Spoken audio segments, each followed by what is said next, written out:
Oh, everybody, you are in for a treat this week. Hi, my name is Fran. Welcome to Rambling Through Everyday Life with Fran and Angela. I'm one of the co-hosts of this show, and I love our guest this week. Her name is Jen Wilson. Jen has been on the show before, but oh my goodness, is she just she's not just a breath of fresh air. She is just somebody that is living out the gospel in very hard places. And I hope and pray that we all have those people in our lives. But we brought her on this week to talk about her ministry that she's a part of, Young Lives. It is also, we are very much pro-life around here and want to bring this attention, her ministry, our conversation into your world if it's something that you don't spend a lot of time thinking about or even know about this ministry, Young Lives. So we are so thankful for her. Sit back and enjoy this week's conversation with our friend, Jen Wilson. Hello, everybody. Welcome to post-Super Bowl episode. As we record this, we have no idea who's won. Yeah. But here we are, the Monday after. Do you have a pick, Angela, of who you want to win? Do you know that I shouldn't even say what I'm about to say? That's okay. I should make up filter things. I should make up a better answer, but I'm going to tell y'all the honest truth. You want the honest truth? Tell me the honest truth. This is the first year since I was maybe 12 years old. Mm-hmm. I've always been so excited about the Super Bowl. I literally do not care and don't even know if I'm watching it. Oh, well, I'll give you forgiveness on that. Here's who you need to root for. Here's what I've done. Is the Patriots. Now, I wasn't a Tom Brady fan, but their quarterback is 23 years old. Last name May. He's a Christian. I love him. He's so young. Like, you look at him and you're like, you are just a baby child. And he is.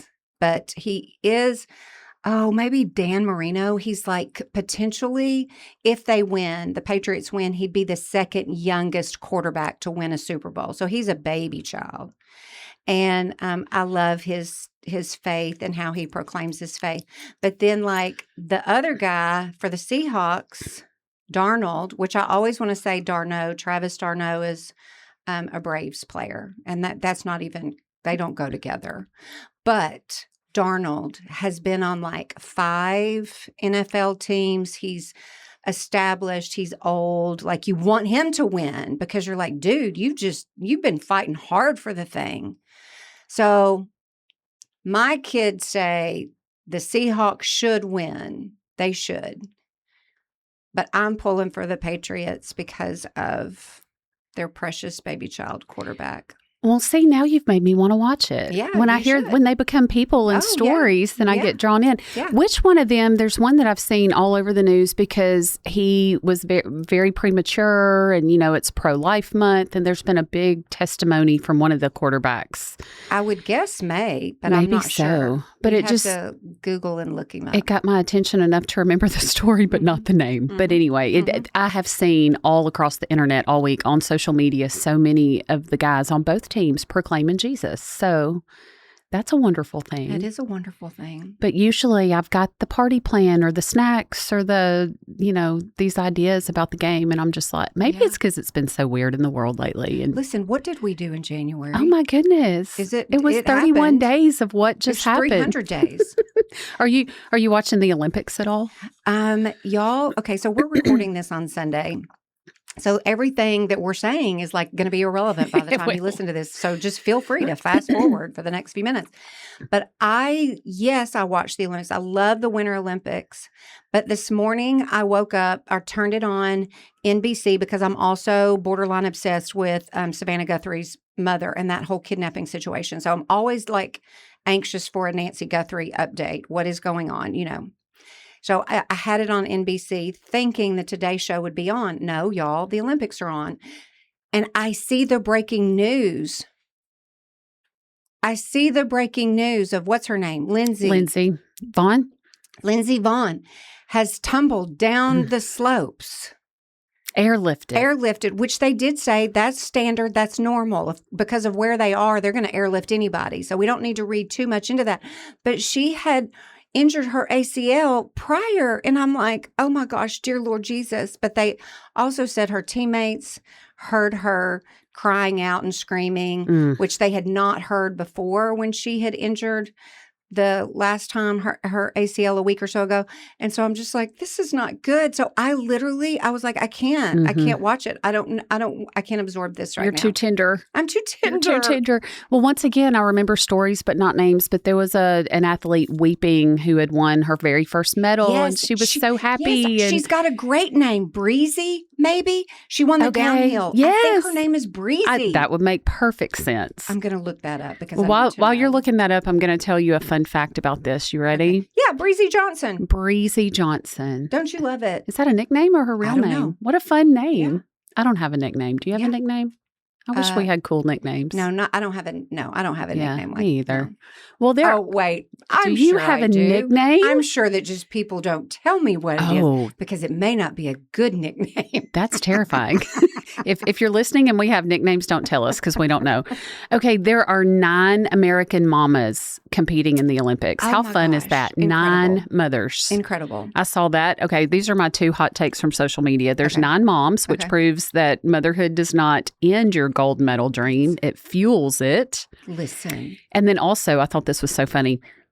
Somebody posted and said, I'm once again asking the Olympics to simply let a regular, non-athletic person do the event first. I saw it. So we can see how good these people are. Wouldn't it be something like we're not in any kind of winter scenario where we could go outside and give an example of that? Well, we kind of had skied across the ice. We did. It didn't end well. But could you imagine like getting on a ice skating rink and like trying to double spin axel around?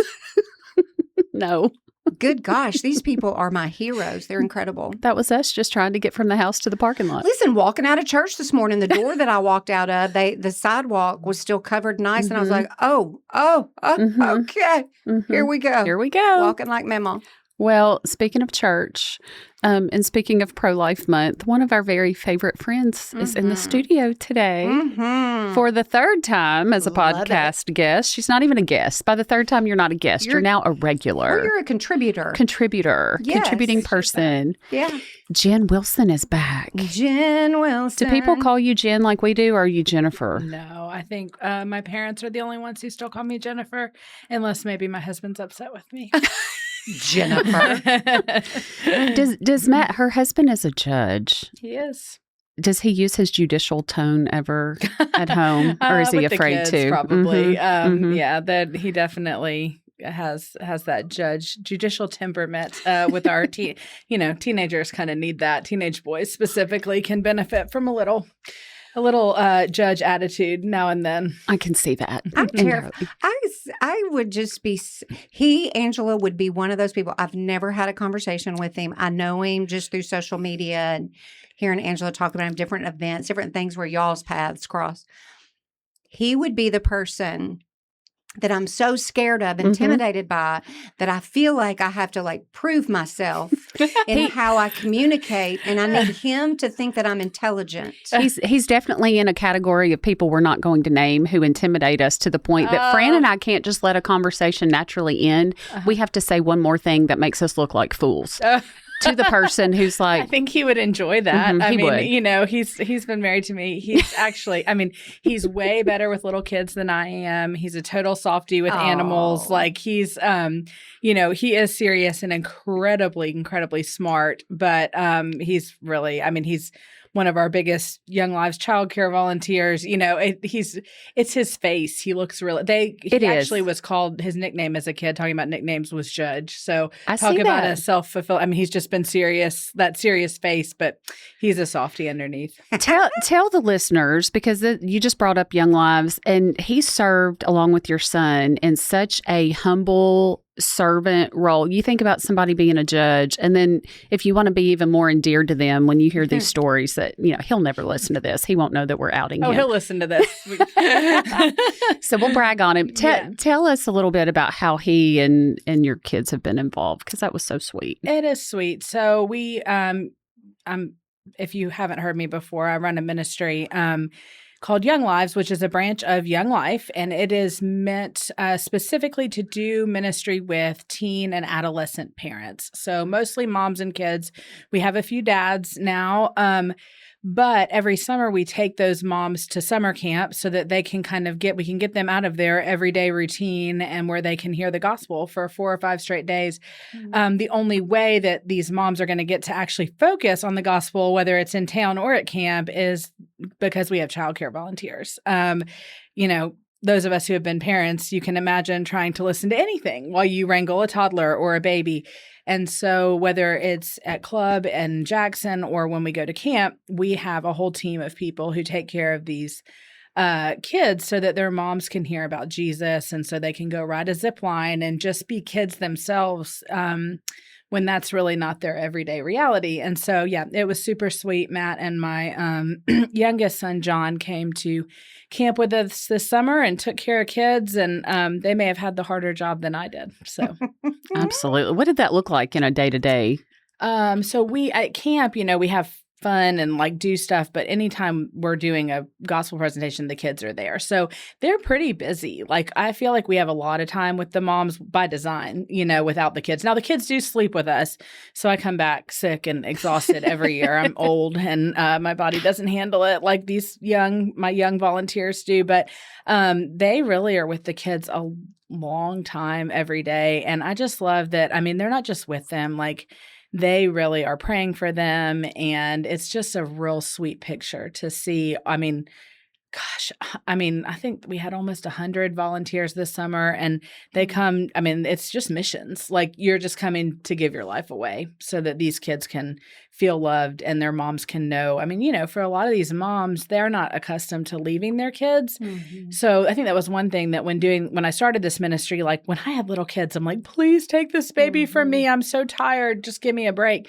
A lot of them, that's not their reality. So it's real anxiety inducing to leave a baby. And so our childcare volunteers, our meal volunteers, I just tend to stand in real awe of, because to me, that is exactly what you said.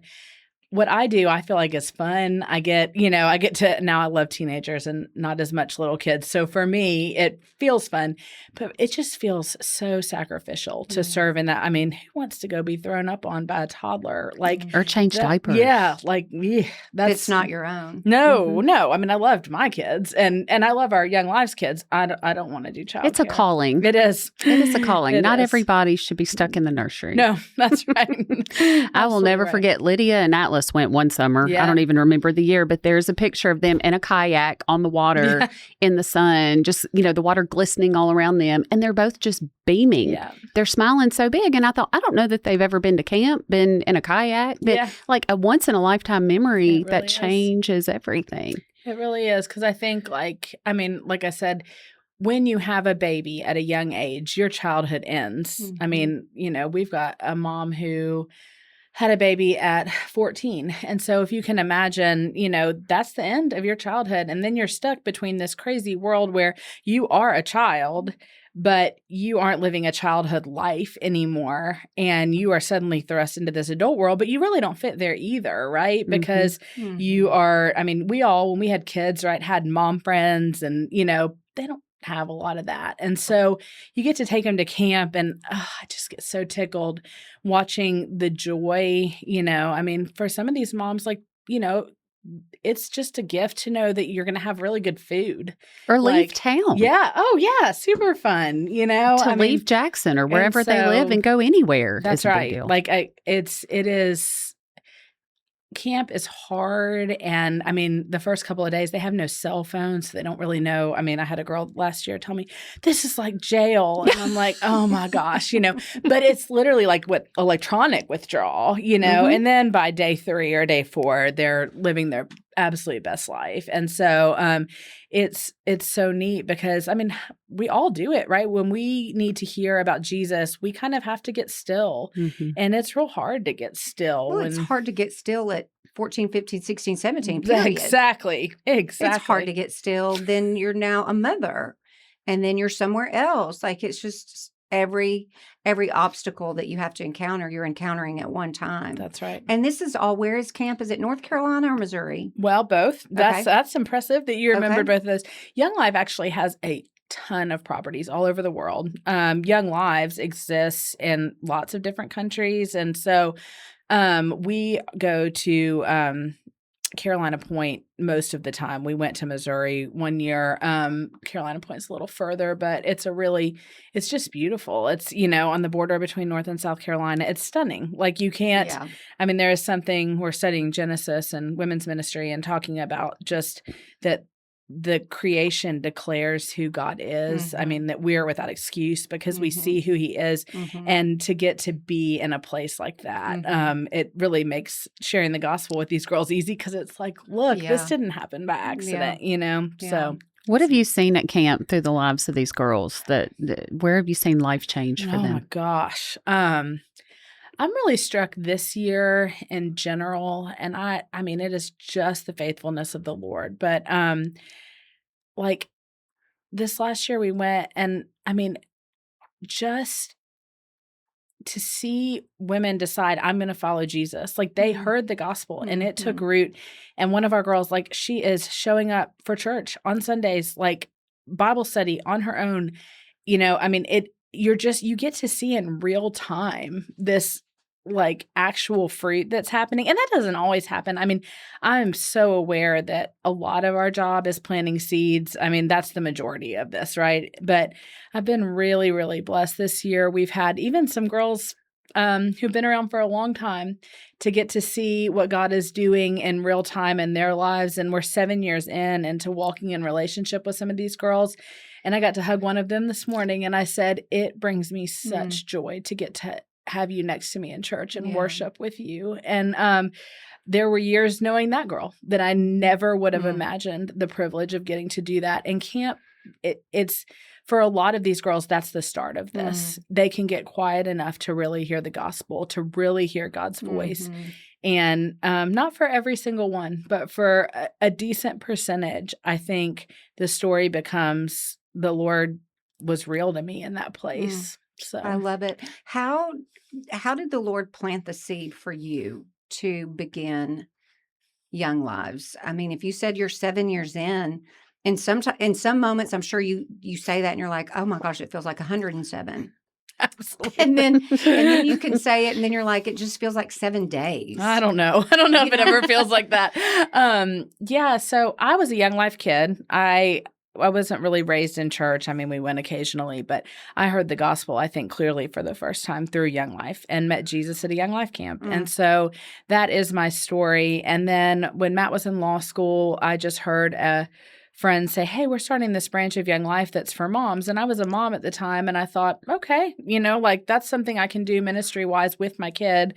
My oldest would come to Young Lives Club in Florida. And we got, I did that until we had our second son, and then I was drowning, and that was the end of that. And then everywhere we moved for my husband's job, I would think, I wish they had Young Lives here. And then we moved to Jackson, and they had Jackson's got an incredible history of just traditional Young Life, and they didn't have Young Lives. And we prayed, Bethany Cooper and I prayed for years about, is this, our heart was to see it be here, but we were both knee deep in having little kids and all of that. And I was diagnosed with colon cancer about 7 years ago, I guess, at this point. And I was kind of finishing up treatment, and the Lord was like, hey, it's time. And I texted Bethany, and clear as day, I said, hey, I think maybe we are supposed to be obedient and do this. And she's like, gosh, that's so crazy. Like, I was feeling the same way, but how do you text your friend who's finishing cancer treatment and being like, hey, I think we should start a ministry? And so That could be chill. And so it was just a lot of years of prayer, a lot of years of showing up when Lydia and Mary Catherine were like just them, and now we know about 35 moms in Jackson. I don't even have to find them anymore. And this is the goodness of God. What I love is that they'll say, well, how do you get the word out or whatever? I'm like, I don't anymore, because what happens is that our moms feel loved and seen, I think, by us and by Jesus. And when their friend gets pregnant or their cousin gets pregnant, they bring them with us. We have a mom who said, do you know that I've invited 10 of my friends who have had kids? And so in her social circle, this is it's a lifestyle thing that is happening. And she feels so seen and loved that, she's like, you have to come. And so to me, like, that's not us. There is no reason these girls should want to hang out with me. I am middle age. Like, I'm sure my teenage boys will tell you I'm not nearly as cool as my Young Lives moms, think I am. But it's just the Lord. Like, what they see in us, I hope, is that Jesus loves them, So, and it's so 7 years in, 35 moms, a few dads, a million tears. It's a really hard, sad. You get the incredible privilege of showing up in really, really hard places in people's lives, but you also get the joy of worshiping with the girl that you've known for 7 years, whose baby's in the nursery and she's faithfully attending church. Like, there's nothing better than that. What does it look like on a monthly basis, and then even some of the everyday situations that you're involved in as a result? Yeah. So we meet in some capacity 3 times a month. And so it feels a little bit like this hamster wheel where I'm like, okay, we got done. The logistics of this kind of ministry are nuts, right? Like, you can't present the gospel if people are physically hungry. So we are always feeding people, and we're always providing childcare. Oh my gosh, this year I got 2 childcare volunteers who have run with childcare, and I don't know why this did not happen sooner, but thank you, Jesus, for them. They just make our childcare excellent, and they make it run, and I don't even have to think about it. But, we give out diapers. So there's hey, what size diapers do you need? And I'm, putting in the Walmart order, trying to make sure everybody's got diapers. And so we're with them, and some group of them 3 times a month, and then we have a leader meeting. And they just day to day, the hope is, that our mentors are doing life with them. They're running them to a doctor's appointment, which is great because you get to do that. But the real benefit of that time at the doctor is just like it is with our own children. We get that, windshield time where we're talking to them, and you get to have gospel conversations in those moments when you show up. So as hard as, I am their mentors, the people that I work with a lot of times are the first call when something really good has happened, and they are the first call when life falls apart too. And it is not easy, but it is an incredible privilege. You talk about being the hands and feet. I mean, just right in the trenches. When you reference, it's one of my favorite verses, and it's a verse that we use on campus when we give out a discipleship award at the end of the year to a staff and faculty member that have walked really well with someone. And I love this verse, and you said a part of it, and it made me think, this verse is what you are doing. And it's 1 Thessalonians 2. And I don't have my readers on, and I'm not digging them out of my purse, but it says, Angela is handing. There you go. Are you high?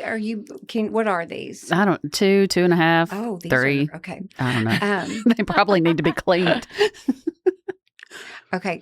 This is 1 Thessalonians 2, verse 8. Because we loved you so much, we were delighted to share with you not only the gospel of God, but our lives as well. Oh, wow. What a verse. And I know that you know that. Mm-hmm. That is what you all are doing. And so when you say things, and you weren't, but I know that as people, when we're in ministry, we can get caught up in, I'm only taking them to the doctor, or I'm only, running to get them something to eat or pick something up for them. And you're like, no, that's what that verse is, that you're doing both of those things. And so you're sharing the gospel with them, but you're sharing your very lives together with them. And I think, God, that is a beautiful, what you all are doing through Young Lives is a beautiful depiction of living that verse out. And I just don't know that it gets any better than that.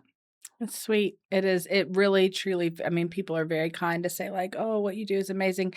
it is 100% my honor. Like it doesn't feel like I'm doing something amazing. I feel like it's just obedience.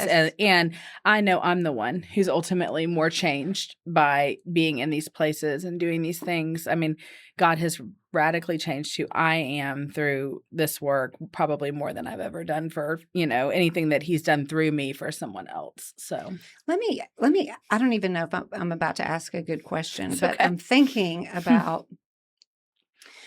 I think just as women, as mothers, we're tender to situations like this, and girls that find themselves in a situation where they're going to have a child, and praise God, they choose to have this child. That's right. Because I don't know a statistic, but I'm going to go out on a limb and say that most of them don't have the support, the family support, the community support to help them navigate this. Right. And for those of us, and I think it's a lot of people, we live lives that are very lovely. Mm-hmm. We just are living our very lovely lives. Yeah. And any hardship that I might have is really of no comparison to what this precious young child is having to navigate. And so for those of us living our very lovely lives, I think hearing you talk about it, it's so beautiful, but it's so scary at the same time. Yeah. Like, yes, I support. And oh my gosh, I admire you, Jen Wilson, and everyone that's helping you. Like, that's extraordinary. But at the same time, we ourselves get terrified because this sharing of the gospel and sharing our very lives, this is hard. Oh, yeah. This is hard. And so how would you encourage someone and it doesn't have to be young lives, it's just stepping into any kind of challenge, anything that the Lord is placing on their heart to step into this space that's just going to be difficult. How do you encourage anyone, but for young women, moms, how do you encourage them to step into that space? I mean, I think that's a great question. Probably doesn't have a simple answer. I do want to say, I think what, just to the first part of your question, a lot of our moms do have incredible support, but what they don't have is a mom or a dad who's not working most times. There's exceptions, but a mom or a dad, their parents are working really, really hard, and it's like, so they don't have free time or free money or, to be, and I'm so grateful as a mom of teenagers for like the other adults who step in, so yeah. And some of them really don't have any support. I mean, we have girls who are wholly alone, and those are the ones that'll just break your heart. But to the question of like, what is the encouragement?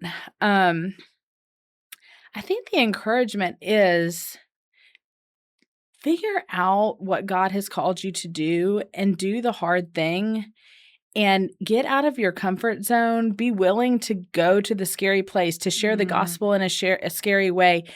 I am so grateful for the life I get to live. Like, it's the greatest adventure ever to follow Jesus in a way that is not complacent. And that's not going to look like young lives for everybody. I hope maybe it does for some people, but I just firmly believe as every believer, we are called out of that comfort zone. Like we are not called to the lovely life, and that's going to look radically different for every person, but I wouldn't trade it for anything. Like, what better way to live than to just give your life away? Like I want to get to the end of my life and be exhausted by it, like, because I was as busy as I could be. And, whatever, we can talk about boundaries and self-care and all of that. I mean, those things are real. Like, it's not like we ought to be just running ourselves into the ground, but there is no better way to live than to just give your life away. I mean, y'all do it, you know it. And so it is scary and it is sad. Like, you can't promise. My mentor team teases me that when I meet new people that I'm trying to scare them away from serving. And I'm like, I'm not, but I do want you to know that like you're signing yourself up to be rejected. You're signing yourself up. I mean, I remember real vividly on my 20th anniversary, I skipped going out to dinner because I had to call DCS on one of our moms and it just wrecked me, like, so it's not like, oh, do it, give your life away because it's fun. No, give your life away because there is no higher calling. That's as Jesus followers, what we ought to be doing. Well, as we heard this morning in church as a part of our sermon, and I wrote this down because I just liked the wording of it. We know scripture that says we must daily die to ourselves. We must pick up our cross daily and follow Jesus. And we just kind of say it like, yeah. But, and even like words like surrender and to be obedient, but to abandon ourselves for the sake of the gospel, to just completely abandon what I want and the comfort that I choose every single day, to abandon myself for the sake of the gospel.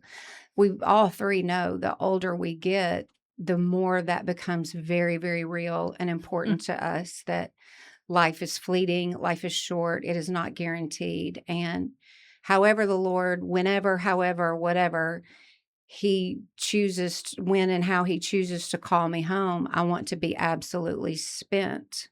Right. Yes, I've walked around on earth and like, oh my God, I'm so tired. But I want that to be for the sake of the gospel, not just, running to Target all the time. But and I think one thing that I do want to say to my friends who are younger and in seasons of young kids and stuff, like that is giving your life away too. Oh, like, I mean, so in those seasons when you have young kids and, that is home the is ministry, right? Like, and the way you love your husband, that is, or my single friends who are, loving their friends really well. Like there's a million ways to do this.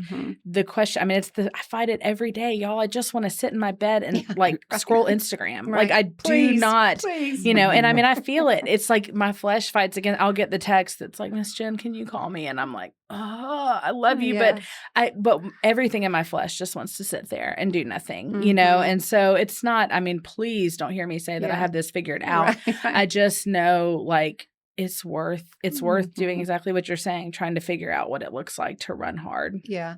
And every day is different. That's every right. week is different. Every season is different. Yep. But just kind of like waking up every day and deciding, Lord, how do you want to use me today? And am I going to cooperate That's right. with how you want to use me today? So, That's right. I want to say something bold. Oh, do it. And if you're listening, you are part of what I'm about to say. It is Pro-Life Month. We have the very best listeners of any podcast anywhere. If you're listening to this, it's not by accident. You've already heard last week that Fran and I really don't care for Valentine's Day, but it's also the month of being a Valentine, the week of Valentine's Day. Here's what I want to say to all of us. How fun and incredible will it be if we do what the Lord's put on my heart? I want all of us to consider some way that we can be part of what you are doing, Jen. And, how many of us as believers have said, pro-life, choose life. Don't go have an abortion, choose life. And then that's the end of it. Then Jen, with this ministry, has all these pregnant mamas and then these mamas with babies. And then we've all said, oh, good for you. You chose life. But then what? You're doing the hard part. To me, we have the easy challenge. But all of us can do something. If you are the busy mama with toddlers at home going, no, I can't, you can pray. That's right. If you are like me and don't have, I've got a child at home who's always gone, I need to come hold a baby. I need to be part of childcare. Yeah. I have known of teams on the Union campus who have volunteered for childcare. Amazing. You may have a teenager who needs community service hours. Right.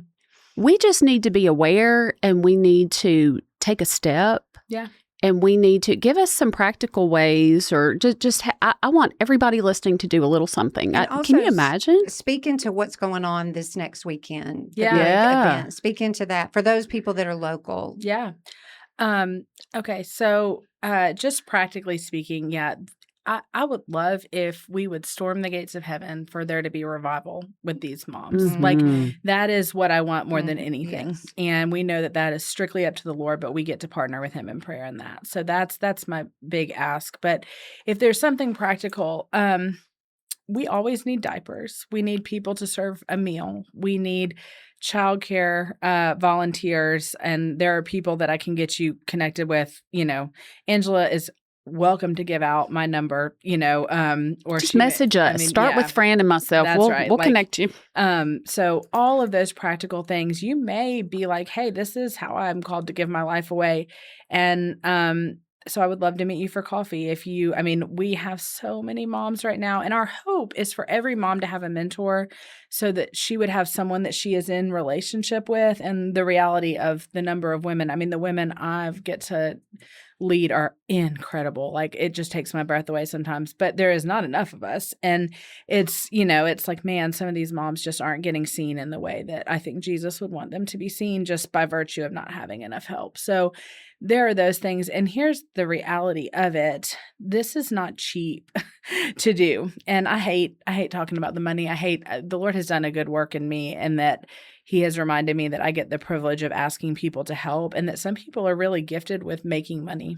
And the way that they get to pour into the kingdom is that they get to equip those of us who are volunteering to do it. And so I've gotten better at this part. But, like I said, we cannot talk the talk of the gospel without walking the walk behind it. And a lot of times walking that walk costs money. So that camp that I'm talking about, it costs about $1,000 to take a mom and a baby to camp for a week.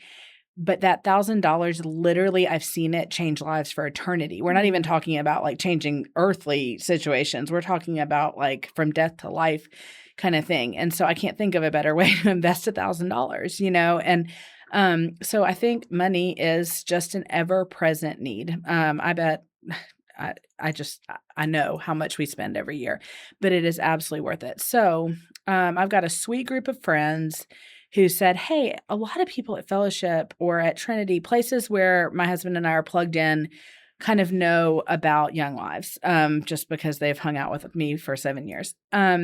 But I have a sweet group of friends who said, I bet there's some women out there who don't know about it, who would like to serve, who would like to give.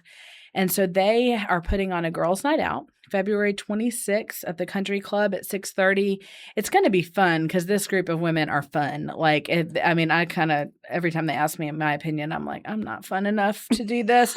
I'm like your serious friend who doesn't like to shop. But these are like, these are really fun women, and they do a great job. And so they've come together, and we're going to have shopping with like curated vendors and fun apps and little desserts and all of this. So it's going to be a fun way to hang out with your friends. But then there's going to be like 20 minutes. Y'all, we're not going to bore you to death. Like 20 minutes of getting to hear from a couple of moms and what Young Lives has meant to them, a couple of volunteers to say, what has it meant to you to volunteer? And then we're just going to ask, like, hey, we would love if in some way you would be generous. Mm-hmm. There's not a ton of tickets for sale. I think that was by design. I think what they're hoping for is people who really might, or at least are curious, like, how can we help with this? But it is going to be really fun. So I'm looking forward to it. And they'll link that, I think she said, in the show notes. But I would love to just it would be a huge blessing to the work we do to not constantly have to be on the treadmill of like, okay, we want to take 14 moms to camp. Now I need to raise $14,000. And that's, I just want to be with a mom at a doctor's appointment. I want to quit thinking about, and that's the sweetness of this group of women who said, hey, there are women in Jackson. And I love this idea. I love that there are women that I get to know. I get this incredible privilege of being in two spheres where I am often in places where people are living without running water. And then I am in places where, my friends, we all have more than we could ever need. And I get to tell the stories of both sets of women to each other. And it's such a neat place to be. It feels a little weird sometimes to have my life be kind of split into these two categories, but there is just something to me that I think is really beautiful. I've gotten to see it with some of my Young Lives moms coming to church at Fellowship, like getting to see these people inhabit the same space. We're just moms. And some of us have more than we need, and some of us have just nothing. And, from a materials standpoint.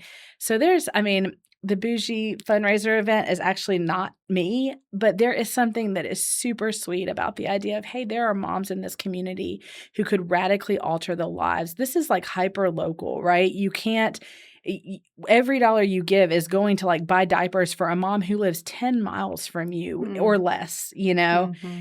And I live closer to some of our moms than I do to some of my friends in Windchase. And so it's just, I don't know. I love it. And it's discipleship, because when these mamas come to know the Lord and they become the disciples making disciples. That's right. We've infiltrated is that not the gospel? That's the whole point of all of it. You could see it in Lydia, like every day. It's just so fun. I can just only imagine the way she will reach moms later in life because of her story and because of what the Lord has done. It's incredible.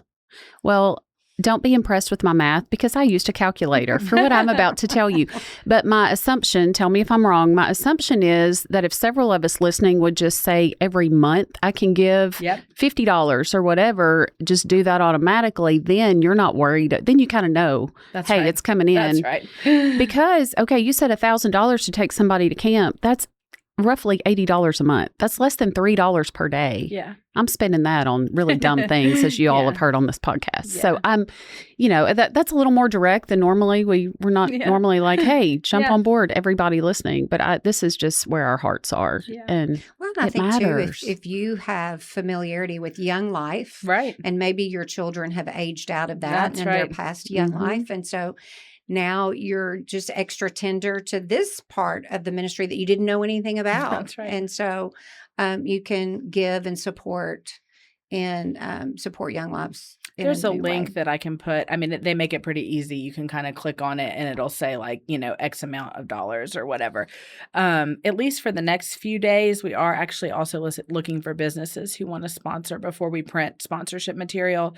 We would love to have some businesses who would, we have some, but just to have a few more who would help underwrite the cost of that too. So I think they'll get upset with me if I don't mention that part. But I think for sure, like Young Life changed my life, and that's what we want for these mamas. They need it too. And so go team. Yep. This is beautiful. It's amazing. And we could go on and on and on. But we love Jen Wilson, don't we? Very grateful. The real deal. I was saying before we started all this, like Jen is the friend who has very much held me accountable in a good way, because I asked you to. She doesn't just like get all up in your business, but I don't even know how long we've been friends now, but it was because of the IF gathering. Yep. Fran was at the one in Texas, and we were at the virtual one in our barn. I didn't know who would show up. Jen was one of the first not random people to walk through the door. And at one point she was like, "How's your quiet time?" And I was like, I feel very exposed right now. It's not really happening. And she said, "Well, how about I text you every morning and remind you to do it, because I need reminding too." And I was like, okay, that is a friend that I did not have that I needed. And some mornings I would get a text that just said, well, you'd say just like, "Good morning," or get out of bed. And sometimes I would, and sometimes I wouldn't. Same. And sometimes I was like, "Oh, Jen, stop." Same. But I needed that some discipline. Mornings I texted you and felt back asleep. So let's just be real. And that was so long ago. And I see so much fruit in my life because of you keeping me on that path. And that is just tremendous. Like that is the accountability and the togetherness and we say better together. That's right. What a joy it is to get to be in community. I think when Matt was appointed judge and I thought, I've got like 3 weeks to have a big party. I called Angela and she said, "We got this, friend," Which is funny because neither of us are party planners or bougie people, but that same barn where we met and had that very first spiritual moment. That's right. Is where your husband was sworn in as judge, and we're both just looking at each other like, this is so absolutely better crazy together. So I'm grateful for it. Grateful for a lot of years of that. And Jen's also the person that will walk in and not even care that your house looks like a tornado ran through it. She doesn't even. That's because I say I live in half farmhouse, half frat house. They said I had to mention my pig, but I have a pet pig and we have 4 boys. And so, it is wild up in there for sure. We need a pig support group. Pig moms. I heard now you have a pet pig. We do have a pig. See, Dottie. we were meant to be friends. Lydia has a pig, I know, technically. that's but, right. Yeah. I'm just the godmother. Yeah, that's right. Oh gosh, y'all are crazy, but I love it. I do Okay. not have a pig. No. Okay, we've got to wrap this up. Angela. Okay, what Zephaniah give 3:17 it is to our us. verse this month for February. The Lord your God is in your midst, a mighty one who will save. He will rejoice over you with gladness. He will quiet you by his love. He will exult over you with loud singing. I guarantee you he is singing joyfully, loudly, beautifully over your life, Jen. Thank you for being here today. Thanks so much. All right, everybody. Thanks so much for listening. And yes, y'all know that we don't love Valentine's Day around here, but we hope that you have a lovely week, lovely next weekend, that maybe it is just full of the Lord's love. And that is what you feel and recognize the most. All right, you guys have a great day and week. We'll see you next time. Oh, we are so thankful for her. Thank you, Lord, for Jen Wilson. Everything that you would want to know about this week's conversation can be found in the show notes. And be sure and follow us on Instagram, because in the stories after every episode, we put all the good, important, wonderful things in stories. So you will want to follow us there and check all that out there. We would love for you to walk alongside Jen and Young Lives in prayer or possibly financial support. All right, you guys, have a great day and week. See you next time.